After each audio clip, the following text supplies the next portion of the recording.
Yes. Now I'll continue the differences between chordates and non-chordates. So here hemoglobin is present in RBC. Hemoglobin is present in blood plasma. Post-anal tail is present here. Post-anal tail is absent here. Then chordates have hepatic portal system. Okay, hepatic portal system. Non-chordates it is absent. As I said, it is a system. It is a system. The blood from the alimentary canal not directly enters into the heart. Through hepatic portal vein of the liver, blood enters into the heart. This is called hepatic portal system.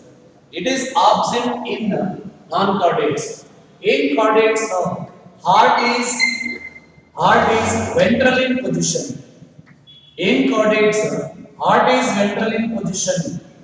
Non-chordates, heart is dorsal in position. Heart is dorsal in position. So these are the differences between chordates and non-chordates. I'll repeat once again. Three fundamental characters: presence of protochordate, presence of neurochordate, pharyngeal gill slits. Differences: notochordal backbone is present. Notochordal backbone is absent. Neurochord is single, okay, dorsal in position. Neurochord is double ventral in position. Pharyngeal gill slits present. Pharyngeal gill slits absent. Eyes are derived from the brain. Eyes are derived from the skin. Organ systems are well developed. Organ systems are not well developed. Hemoglobin present in RBC. Okay, present in blood plasma. Then post-anal tail present. Post-anal tail absent. They have hepatic portal system. Here it is absent. Heart is ventral in position. Heart is dorsal in position. Clear? So these are the differences between the chordates and non-chordates. Now let us talk about the classification of the phylum Chordata. Classification of the phylum Chordata.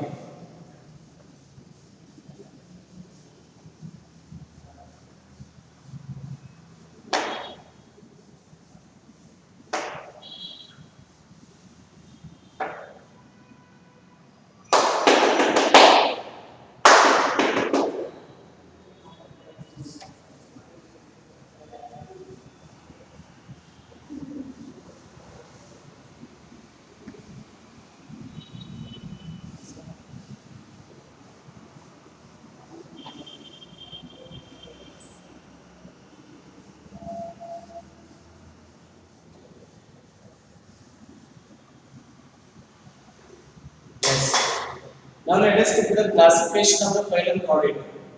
Phylum Chordata is divided into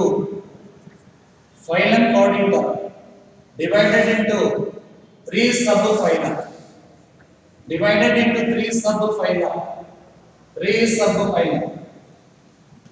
They are subphylum Urochordata, subphylum Urochordata, subphylum Cephalochordata, subphylum Cephalochordata, and subphylum Vertebrata. So these are the three subphyla of phylum Chordata: Urochordata, Cephalochordata, and subphylum Vertebrata. Okay, first let us come to the Urochordata. One more point: Urochordata and Cephalochordata, both together called protochordates. You remember this. Urochordata and Cephalochordata together called protochordates. Okay, now let us talk about the Urochordata. I can give the example here: Acidia, Scalpa, and Doliolum. These are the best examples for the Urochordata: Acidia, Scalpa, and Doliolum. In these cases, notochord. Notochord present in the tail region. Notochord present only in the tail region. They are exclusively marine forms. That much you should remember. Urochordata They are exclusively marine forms. Here the notochord is present only in the tail region. Only in the tail region. Example Ascidia, Scalpa and Doliolum. These are the examples. Next let us come to the cephalochordate. In these chordates, notochord extend throughout the length of the body. Extend throughout the length of the body. And also, here the notochord present throughout the life of an organism. Notochord extend from head to the tail region. And it remains as a notochord throughout the life of an organism. So that you should keep in our mind. I can give the example here. Branchiostoma. Example, branchiostoma. Branchiostoma, also called as ampiaxis, also called as lancelet. Ampiaxis also called as lancelet. You remember this. This is the best example for the cephalochordate. So I will repeat once again. Urochordate and cephalochordate are together called protochordates. Urochordates are exclusively marine. Here the notochord present only in the tail region. Example Ascidia, Scalpa, Doliolum.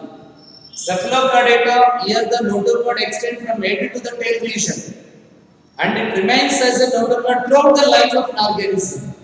Example Branchiostoma, also called as ampiaxis, also called as lancelet. Clear? Okay. Now let us come to the subphylum Vertebrata. The subphylum Vertebrata is divided into two divisions. Subphylum Vertebrata divided into two divisions. They are division Agnatha, division Agnatha, and division Gnathostomata, division Gnathostomata, division Agnatha, and division Gnathostomata, division Agnatha. Vertebrates without jaws called Agnatha. Vertebrates without jaws called Agnatha. A means without, Gnatha means jaws. So vertebrates without jaws are called Agnatha. It includes only one class, that is called Cyclostoma or Cyclostomata. Cyclostomata. This is the one class of the Agnatha. Got it? What I am telling you. Okay. Now let us come to the some important characters of the Agnatha. Number one, they are ectoparasites. They are ectoparasites on some fishes.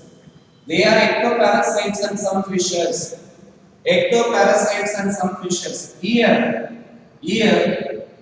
cranium. Here the cranium and vertebral column. Cranium and vertebral column. Cranium and vertebral column made up of cartilages. Made up of cartilages. Then these vertebrates have. Okay, sucking. These vertebrates are sucking and circular mouth. Sucking and circular mouth without jaws. Sucking and circular mouth without jaws. Sucking and circular mouth without jaws. They are exclusively marine forms, but they need fresh water. They need fresh water for the reproduction. They need fresh water for the reproduction. So these are the some important characters you have to remember under the Agnatha. I think you are getting it. So division Agnatha. Vertebrates without jaws. Agnatha. It includes only one class, Cyclostomata. Some important characters of the Cyclostomata Agnatha are they are ectoparasites and some fishes. Cranium and vertebral column made up of cartilages only. Cranium and vertebral column made up of cartilages only. They have sucking and circular mouth without jaws. They have sucking and circular mouth without jaws. They are exclusively marine, but they need fresh water to complete the reproduction. So these are the some important characters you have to remember under the Agnatha. Here there are two examples of there. One is the Petromyzon. It is commonly called as lamprey. Petromyzon commonly called lamprey. Another one is the myxine, commonly called as hagfish. Commonly called as hagfish. Petromyzon, commonly called as lamprey. Myxine, commonly called as hagfish. So these two are the jawless vertebrates. I think it is very clear. Okay, so I'll repeat once again. Phylum Chordata is divided into three subphyla. Subphylum Urochordata, subphylum Cephalochordata, subphylum Vertebrata. Urochordata and Cephalochordata together called protochordates. In urochordates, notochord is present only in the tail region. Only in the tail region. They are exclusively marine forms. Example: Aspia, Scalpa, Doliolum. Then cephalochordates, here the notochord extends from head to the tail region. It remains as notochord throughout the life of an organism. Example: Branchiostoma, also called as Amphioxus, also called as landslide. Then subphylum Vertebrata divided into two divisions. Division Aegnatha and division Gnathostomata. Vertebrates without jaws called Aegnatha. Okay, vertebrates without jaws are called Aegnatha. It includes only one class called Cyclostomata. Some of the important characters of the Cyclostomata are they are ectoparasites like some fishes. Here the cranium and vertebral column made up of cartilages only. They have sucking and circular mouth without jaws. Then they are exclusively marine, but they need fresh water to complete the reproduction. Here the two examples are written. One is the Petromyzon, commonly called as lamprey. Another one is myxine, commonly called as hagfish. So these are the examples for the jawless vertebrates. Okay, now let us look at the division Danthostomata. Division Danthostomata divided into two superclasses. Division Danthostomata divided into two superclasses. Superclass Pisces, and superclass Tetrapoda. Superclass Pisces and superclass Tetrapoda. Superclass Pisces and superclass Tetrapoda. Okay, first let us come to the what are the some important characters of the superclass Pisces? Pisces. It includes fishes. After the some common characters of both cartilaginous and bony fishes, I am going to list out the differences between cartilaginous and bony fishes. First, let us come to the which are the common characters of both cartilaginous and bony fishes. Okay, first one is they are cold-blooded animals.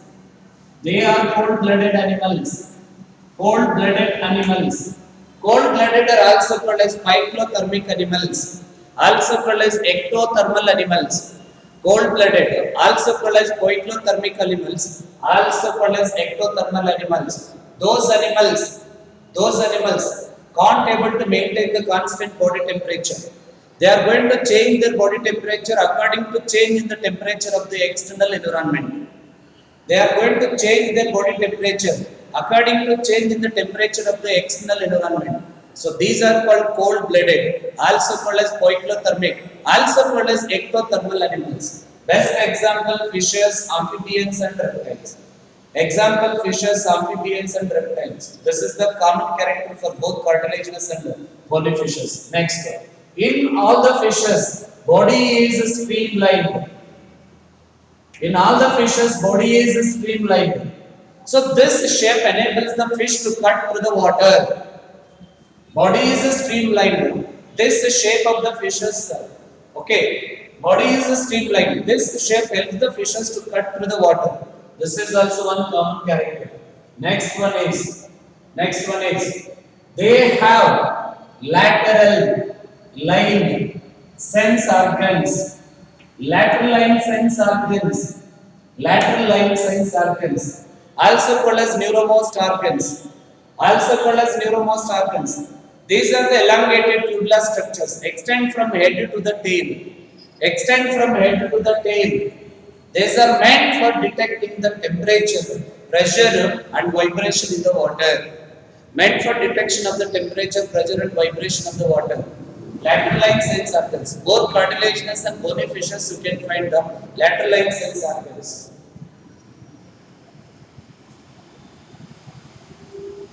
So both cartilaginous and bony fishes you can find the lateral line sense organs.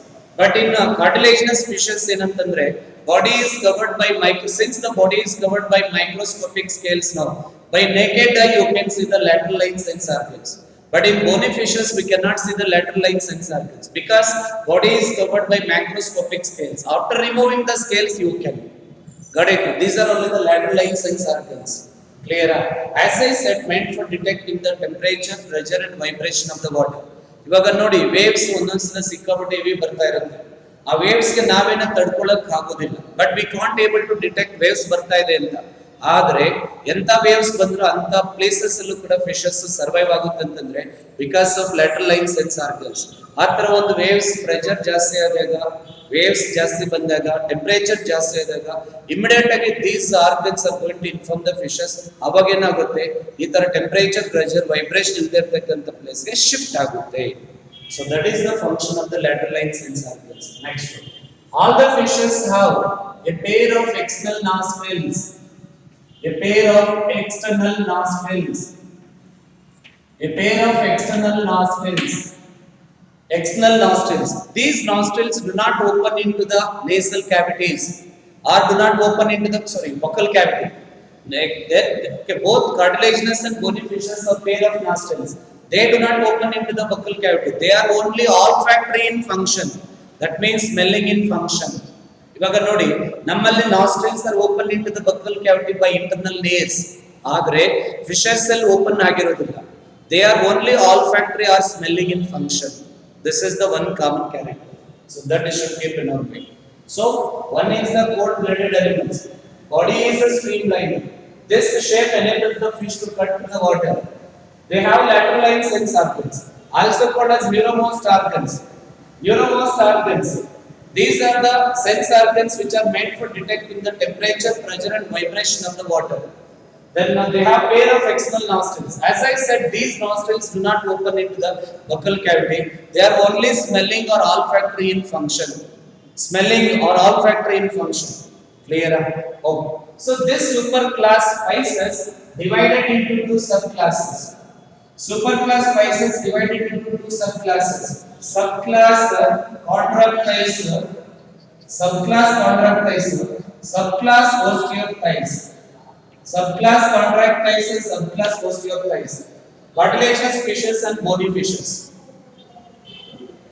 Cartilaginous fishes and bony fishes. Chondrocthysa includes cartilaginous fishes. Osteophytes includes the bony fishes. Okay, afterwards I will discuss the differences between these two kinds of the fishes. Okay, so next and one more character for common for all the fishes. Here the heart is two chambered, one auricle and one ventricle. Heart is two chambered, one ventricle and one auricle. I think we have discussed in the last class. This heart receives and pumps only deoxygenated blood. Hence, this kind of the heart is called venous heart. This kind of heart is called venous heart. You remember, this is also common character. Heart is two chambered, an auricle and ventricle. Receives and pumps only deoxygenated blood. Such kind of heart is called venous heart. Such kind of heart is called venous heart. That also I should keep in mind. I think you are getting it. Then, fishes are unisexual. They are, that means sexes separate. Fishes are unisexual. Fishes are unisexual. Development is direct. Fishes are unisexual. Development is direct. Rest of the characters we discuss the differences between Chondrocthysa and the Osteophytes. Which are the common characters that I am discussing? They are unisexual. Sexes are separate. Development is always direct. No larval stages. No larval stages. That is should keep in mind. I think it is very clear for you. Okay. Then superclass Tetrapoda divided into four classes. Tetra means four. Poda means limbs. The four-limbed animals are nothing but Tetrapoda. In this class, superclass again divided into four classes. They are the class Amphibia, class Amphibia, class Reptilia, class Amphibia, class Reptilia, class Aves, and class Mammalia. Class of Mammalia. So these are the four classes of Tetrapoda. So this flowchart is nothing but outline classification of the phylum Chordata. Once again, I am going to repeat. Phylum Chordata divided into three subphylum: Urochordata, Cephalochordata, Vertebrata. Urochordata, Cephalochordata together called Protochordates. Urochordata, here the larvae is notochord is present in the tail region. Example is Ascidias scalpa doriolum. Cephalochordata, here the notochord extends from head to the tail region and remains throughout the life of an organism. Branchiostoma, amphiaxis are lanceolate. Clear? Then subphylum vertebrata divided into two divisions. Division A gnatha, division Gnathostomata. Vertebrates without jaws A gnatha. It has only one class, Cyclostomata. These are the four important characters you have to remember. Ectoparasites and some fishes. Both cranium and vertebral column made up of cartilages only. They have sucking and circular mouth without jaws. Exclusively marine, but they need water, fresh water for the reproduction. Okay, Petromyzon, commonly called as lamprey. Myxine, commonly called as hagfish. Then Gnathostomata, vertebrates with jaws. Divided into two superclasses. Superclass Pisces, superclass Tetrapoda. Superclass Pisces includes the fishes. So these are the some of the common characters. Got it? All the fishes are aquatic, freshwater or marine water. Let it be. Discuss in differences between contractors and osteopaths. Cold-blooded or phyclothermic or ectothermal animals. These animals can change their body temperature according to change in the temperature of the external environment. That is why they are also called as ectothermal animals. Then body is streamlined. This shape enables the fish to cut through the water. This is one aquatic adaptation. They have lateralized sense organs meant for detecting the temperature, pressure, and vibration of the water. Then pair of external nostrils do not open into the buccal cavity. They are only smelling in function. Heart is two chambered, an auricle and ventricle. An auricle and ventricle. So it receives and pumps only deoxygenated blood. Such kind of rod is called venous. They are unisexual. Development may be direct. Then the superclass tetrapoda divided into four classes: class amphibia, class reptilia, class apes, class mammalia. I think it is very clear. Okay. Now let us come to the differences between cartilaginous and bony fishes, contractiles and osteotiles.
Yes. Now let us think the differences between contractiles. Differences between contractiles.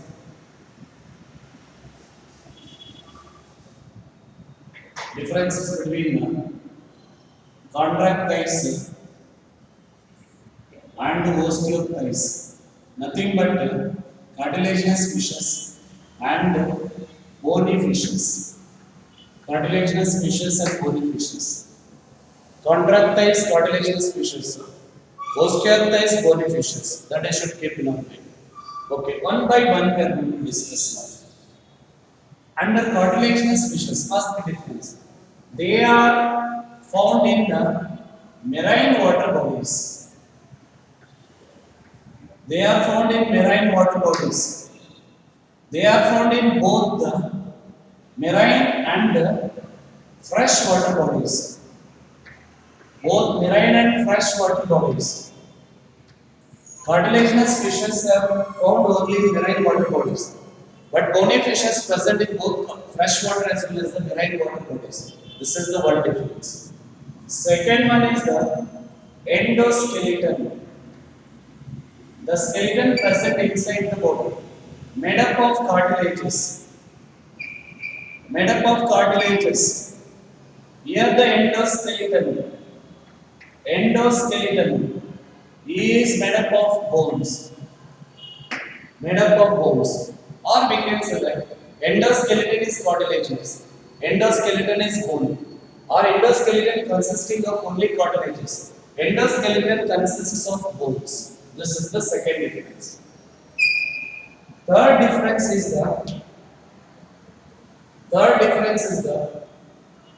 they have 5 to 7 pairs of gills without operculum. Without operculum. 5 to 7 pairs of gills without operculum. Operculum is it as thin fold of the skin. See, in cartilaginous fishes now. In cartilaginous fishes,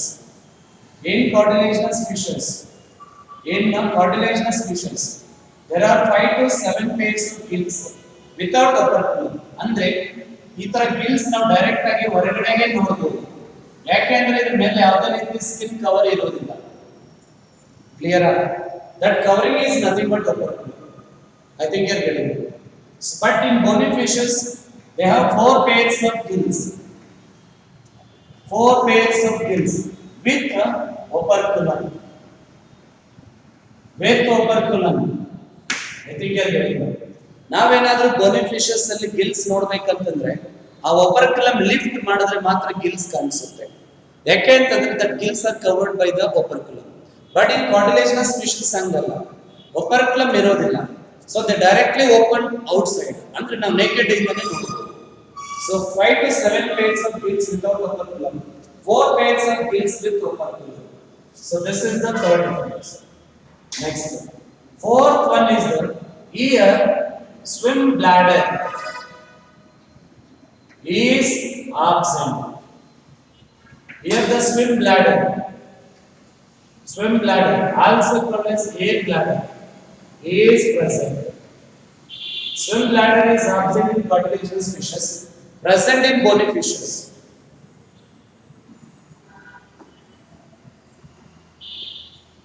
Swim bladder is absent in cartilaginous fishes, present in bony fishes.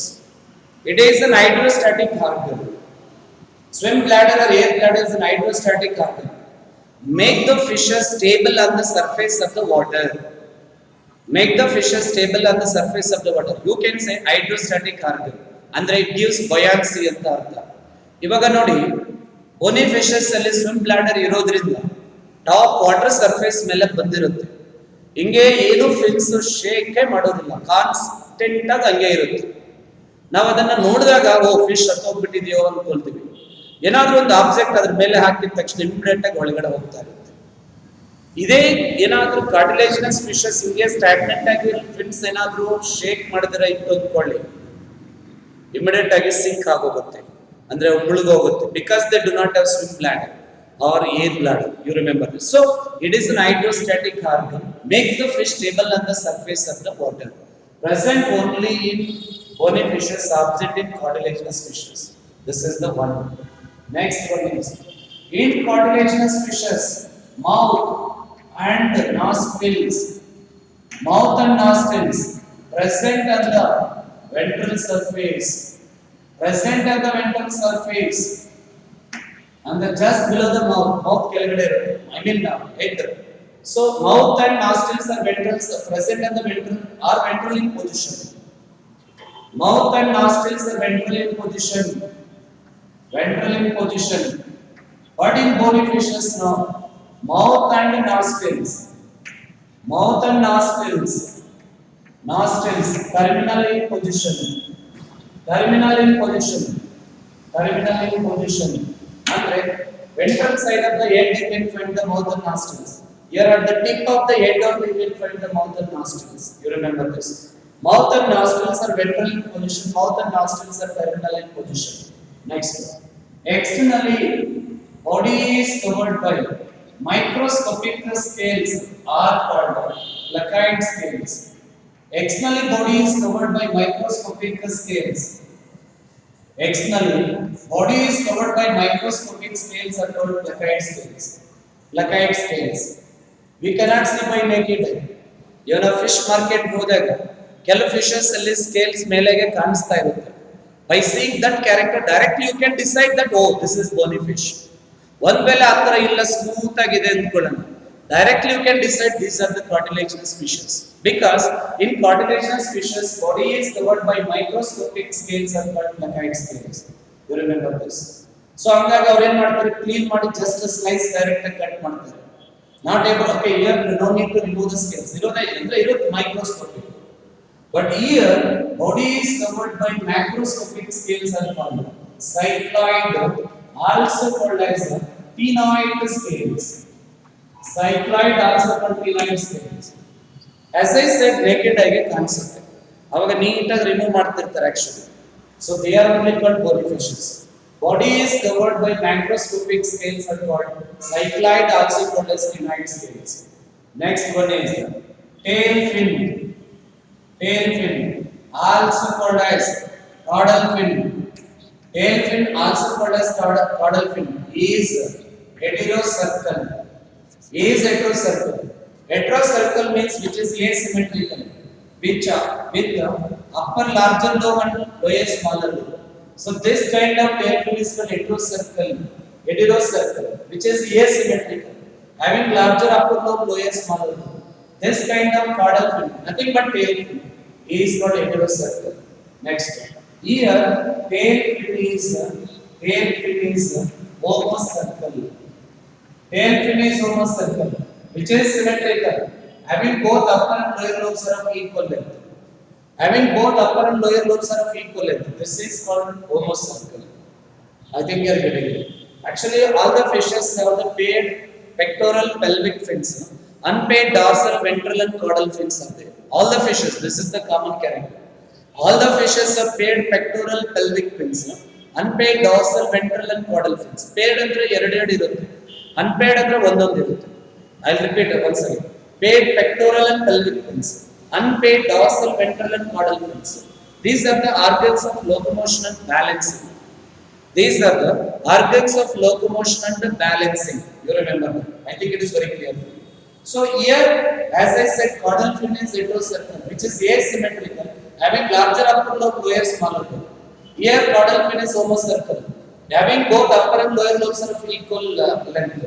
That is should keep in mind. Next difference is between the cartilaginous and bony fishes. Listen to me. Here, males have copulatory organs called claspers. Males have copulatory organs are called claspers. Here the claspers are absent. These are the tubular copulatory organs present only in cartilaginous fishes, meant for to transfer the sperms into the female genital tract during copulation. Got it?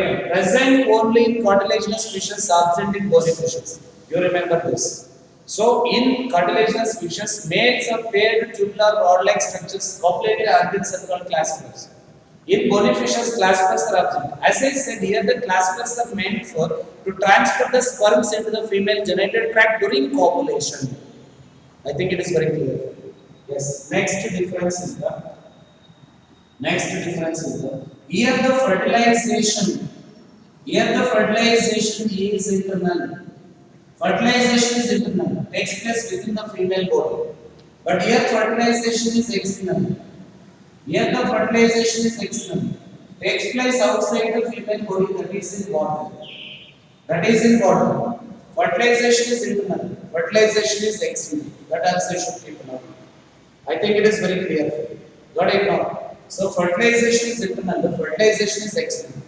Then listen, cartilaginous fishes are the ammonotelic. Bony fishes are the ureotelic. Ureotelic. You remember that also. Cartilaginous fishes, they excrete nitrogenous waste material in the form of ammonia. Bony fishes excrete nitrogenous waste material in the form of urea. In the form of urea. So that is why these are called ammonotelic, these are the ureotelic animals. You remember this. I think you are getting it. So cartilaginous fishes are ammonotelic. They excrete nitrogenous waste material in the form of ammonia. Bony fishes are ureotelic. They excrete nitrogenous waste material in the form of urea.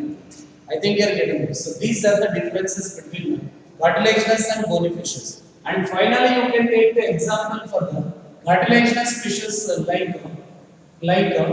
okay, scoliodon. Scoliodon. It is commonly called as a dogfish. Dogfish. Or you can take the shark. Then also you can take the example race, then skates, etc. Race, skates, etc. So these are the example for the cartilaginous fishes. You remember? Okay. Scoliodon, dogfish, shark, race, skates, etc. Then bony fishes, you can take the example now. So these are the cartilaginous fishes. Then let us come to the bony fishes. You can take the example of Exocetus, commonly called as the flying fish. Commonly called as the flying fish. Then also you can take the example Kotla, Hippocampus. Hippocampus, commonly called as seahawks. Commonly called as seahawks. Then Rohu, Rohu, Katla Rohu, Mrigala, etc. So these are the bony fishes. You remember this. Got it? I think you know that aquarium fish betta. It is commonly called as a fighting fish. Fighting fish. That is also one of the aquarium fish that you should keep in mind. So these are the examples for the cartilaginous and bony fishes. Shark, rays and scales. Exocetus, flying fish. Cartla, hippocampus, sea horse, roe, regala, etc. So these are the differences between cartilaginous and the bony fishes. I think it is very clear. I'll repeat once again. Okay, so cartilaginous fishes are exclusively marine forms. Bony fishes are both freshwater as well as the marine water forms. Its endoskeleton is cartilages. Endoskeleton made up of bones. 5 to 7 pairs of gills without operculum. 4 pairs of gills with operculum. Okay, here the swim bladder is absent. Swim bladder is present. Mouth and nostrils are ventral. Mouth and nostrils are terminal. Body is covered by microscopic scales are called placoid scales. Body is covered by macroscopic scales are called cycloid or pinoid scales. Caudal fin is heterocircle, which is asymmetrical, having larger upper lobe, lower smaller lobe. Caudal fin is homocircle, having both upper and lower lobes are of equal length. Then males have a pair of copulatory organs and claspers. As I said, meant for to transfer the sperms into the female genital tract during copulation. Here the claspers are absent. Fertilization is internal. Fertilization is external. Ammonotelic excrete nitrogenous waste material in the form of ammonia. Ureotelic excrete nitrogenous waste material in the form of urea. Example of shark, rays and scales. Example of flying fish, sea horse, cutla, rohu, brigala, etc. So this is the information about the superclass spices and its two subclasses like chondrocthites and osteocthites, cartilaginous and bony fishes. I think it is very clear. Yes. Next we'll go for the class amphibia.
Yes. Next, let us come to the class Amphibia. Class Amphibia. Class Amphibia. Yes. Class Amphibia. Since these animals are capable of leading the life both on the land and also in the water body, hence the name amphibians. Hence the name amphibians. Since these are the vertebrates capable of to lead the life both on land as well as in water. Hence the name amphibians. Hence the name amphibians. I think it is very clear. So before going to the some of the important characters of this class, let us come to the classification of the class amphibia. You concentrate for the competitive exams. Class amphibia is divided into three orders. Class amphibia is divided into three orders. Order Anura. It includes tailless amphibians. It includes tailless amphibians. It includes tailless amphibians. You can take the example frog and toad. Frog and toad, they are the best example. Then order Urodila. Order Urodila. It includes tailed amphibians. It includes tailed amphibians. You can take the example newts and salamanders. Newts and salamanders. They are the best example for this. Order Annelida includes tailless amphibians. Example frog and toad. Order Urodila, tailed amphibians. Example newts and salamanders. Then order Apoda. Order Apoda. It includes limbless amphibians. It includes limbless amphibians. You can take the example Ethiophis. Ethiophis. It is also called as a blind worm. It is also called as blind worm. And Ethiophis and Gaganophis. Ethiophis and Gaganophis. So these are the limbless amphibians. These are the limbless amphibians. So amphibia divided into three orders. Order Annelida, tailless amphibians. Example frog and toad. Order Urodila, tailed amphibians, newts and salamanders. Apoda, limbless amphibians. Ethiophis, commonly called as blind worm, and Gaganophis. So these are the three orders of the class Amphibia.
Yes.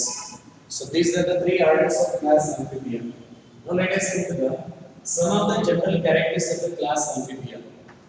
General characteristics of class Amphibia. They are also a cold-blooded animals. They are also a cold-blooded animals like fishes.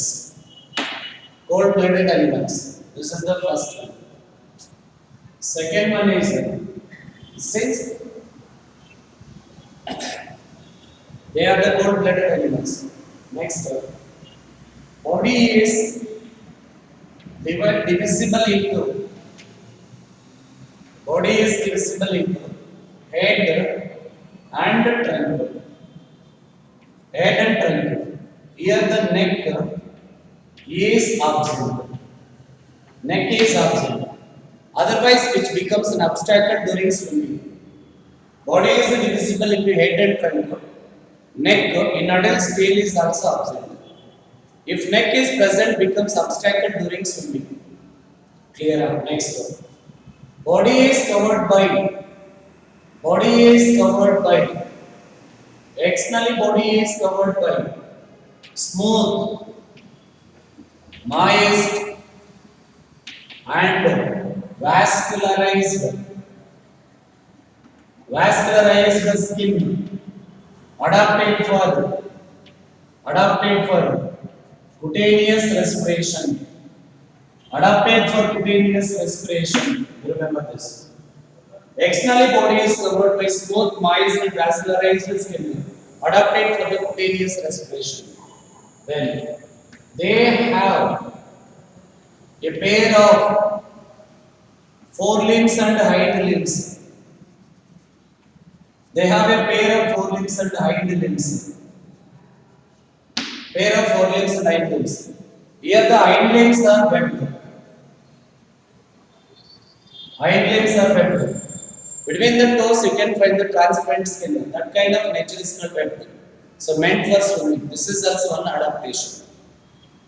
Got it? What I'm telling you. So they have pair of forelimbs and hind limbs. Next one. Ear, external ear is absent. External ear is absent. Instead of that, they have tympanum. They have tympanum or eardrums for hearing the sound in air. For hearing the sound in air. Clear? Like us, in amphibians, external ears are absent, but they possess tympanum or eardrums for hearing the sound in air.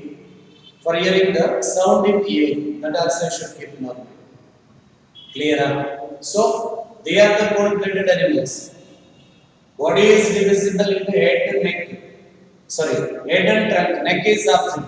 Otherwise, it becomes an obstacle during swimming. External body is covered by smooth, moist, and vascularized skin. Vascularized means blood vessels present. Adapted for cutaneous respiration. They have pair of forelimbs and hind limbs. Hind limbs are webbed. They have here the external ears are absent. Pinnae are absent. But they possess tympanum or eardrums for hearing the sound in the air. I think it is very clear. So next character is lesser here. Here the respiration is by gills, as in case of larvae. Skin, buccal cavity, and lungs, as in case of adults. You remember this. Respiration takes place by gills during larval stages. But in adults now, when the adult frog is inside the water, respiration occurs with the skin. Sometimes it may be through buccal cavity. When the adult frog is on land, respiration occurs through lungs. That is, these are the organs of respiration as in case of amphibians. Gills, skin, buccal cavity, and lungs. Clear? Next one. Excretion is by a pair of kidneys. Excretion is by pair of kidneys. One point you should remember here, larvae are ammonotelic, and adults are ureotelic.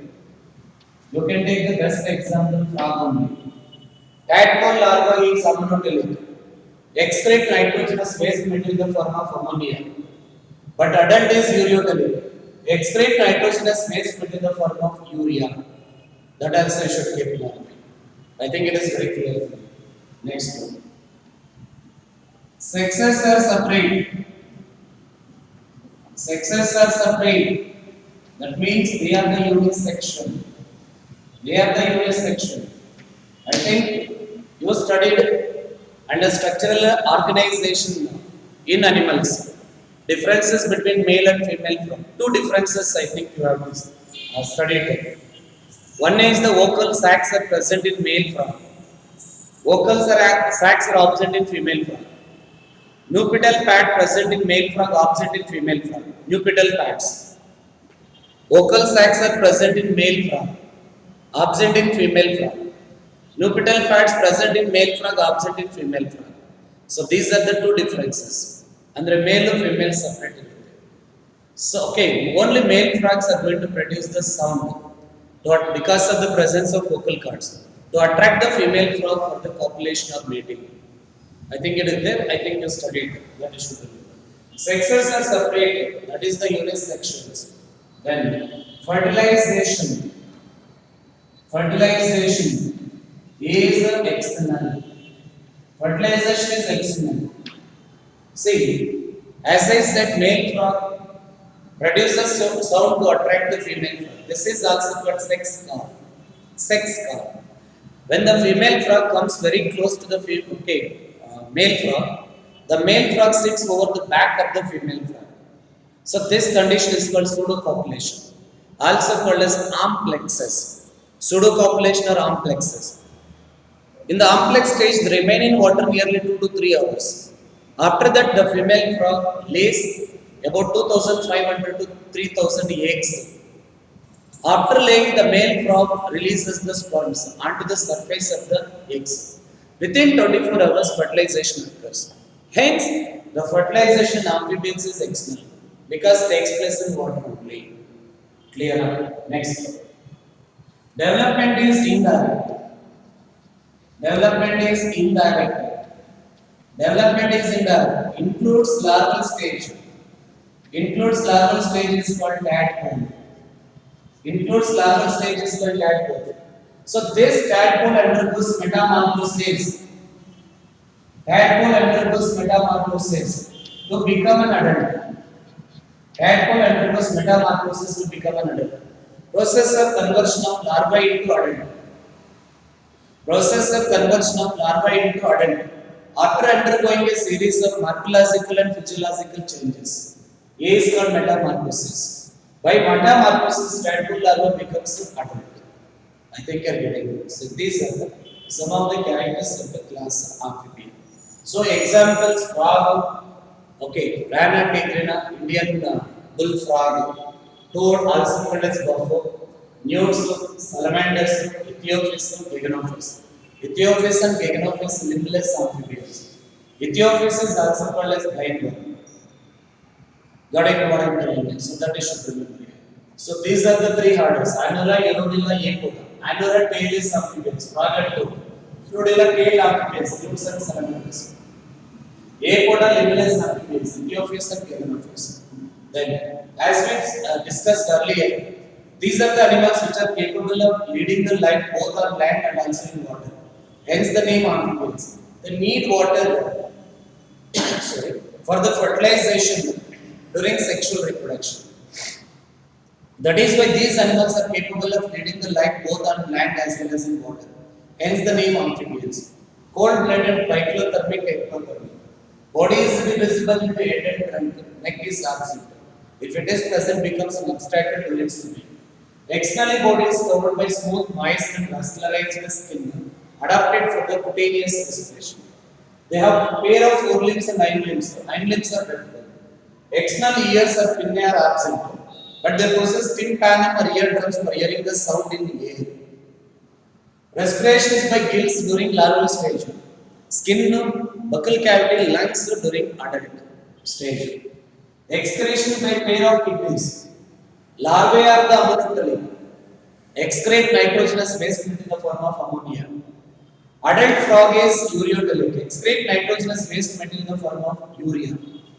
Then sexes are separate or unisexual. Fertilization is sectional, takes place in female. Development is indirect, includes larval stages for tadpole, which undergoes metamorphosis to become an adult. Process of conversion of larva into adult after undergoing a series of morphological and physiological changes is called metamorphosis. Clear?